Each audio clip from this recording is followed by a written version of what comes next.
NTV Bangla. আসুন দেখে নিন আজকের খবর। যখন পরিবর্তন যাত্রা নিয়ে প্রচার করছিল তখন তৃণমূলের স্থিত দুষ্কৃতীরা মারধর করেছে বলে অভিযোগ বিজেপি বিধায়ক, সেখানে বিধায়ক রাস্তা অবরোধ এবং বিধায়ক রাস্তা অবরোধ করে পুলিশের সঙ্গে ধস্তাধস্তিতে চলেছে। কি বলবেন? আমি যেটু শুনলাম ওটা বিগ গোষ্ঠীদ্বন্দ্ব, ওদের নিজেদের মধ্যে পুরাতন এবং নতুন এই দুয়ের মধ্যে দ্বন্দ্ব, সেই দ্বন্দ্বের জন্যেই একটা বিশৃঙ্খলা সৃষ্টি হয়েছে। পুলিশ সেটাকে গিয়ে নিয়ন্ত্রণ করেছে বা কন্ট্রোল নিয়ে এসেছে। এখন আপাতত শান্তির জায়গায় আছে।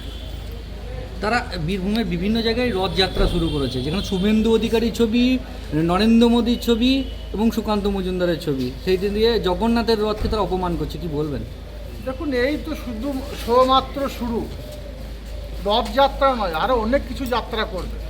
কারণ 26-এর নির্বাচন আসন্ন, মাত্র কয়েকদিনের মধ্যে ইলেকশন ডিক্লেয়ার হবে। আপনারা 365 দিন ওদের দেখা পাননি, দেখতে পান না, রাস্তায় ওদের দেখা যায় না। মানুষের উন্নয়নের কাজে ওরা থাকে না, ওরা ধর্ম নিয়ে রাজনীতি করে, মানুষের মধ্যে বিভাজন সৃষ্টি করার চেষ্টা করে। স্বভাবতই রথে শুধুমাত্র জগন্নাথকে আমরা দেখতে পাই। সেই জগন্নাথ দেবতার সেই রথ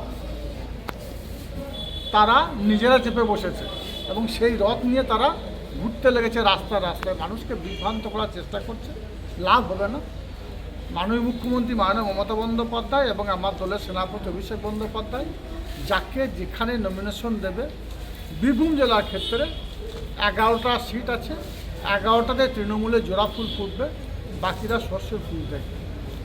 রথ নিয়ে চলুন আর পায়ে হেঁটে যান আর মোটরসাইকেল র্যালি করুন, কেন্দ্র বাহিনী নিয়ে আসুন, আমেরিকা থেকে ফোর্স নিয়ে আসুন, লাভ হবে না। বীরভূম জেলার মানুষ 2011 থেকে 2025 এই মাত্র কয়েক বছরের ব্যবধানে মাননীয় মুখ্যমন্ত্রী মাননীয় মমতা বন্দ্যোপাধ্যায় যে জনমুখী প্রকল্পগুলো বাস্তবায়িত করেছেন, সেই উন্নয়নের ভোট হবে। মানুষ লাইনে দাঁড়িয়ে ভোট দেবে, নিজের ভোট নিজে দেবে। মমতা বন্দ্যোপাধ্যায় অভিষেক বন্দ্যোপাধ্যায় মমতা প্রার্থীদের ভোট দেবে। করোনা কেন্দ্রে যাবেন, মিলিয়ে নেবেন। বিজেপির এই নোংরামি, এই ভণ্ডামির বিরুদ্ধে সারা বাংলার মানুষ ভোট বক্সে তার প্রমাণ দেবে। এসআইয়ের নাম করে নির্বাচন কমিশনকে কাজে লাগিয়ে সারা বাংলার মানুষকে রাস্তায় নামিয়েছে, পথে নামিয়েছে। এর যোগ্য জবাব ভোট বাক্সে বাংলা মানুষ দেবে।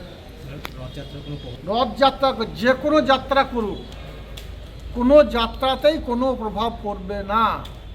উন্নয়নই একমাত্র হাতিয়ার। মমতা বন্দ্যোপাধ্যায় যে উন্নয়ন করেছে, সে উন্নয়নের নিরিখে মানুষ ভোট দেবে। বিজেপি 100 দিনের কাজের টাকা দেয়নি, আবাস যোজনার টাকা দেয়নি, সেই নিরিখে মানুষ এর ভিত্তিতে পর্যালোচনা করে মানুষ ভোট দেবে মমতা বন্দ্যোপাধ্যায়, অভিষেক বন্দ্যোপাধ্যায়, মমতা প্রার্থী।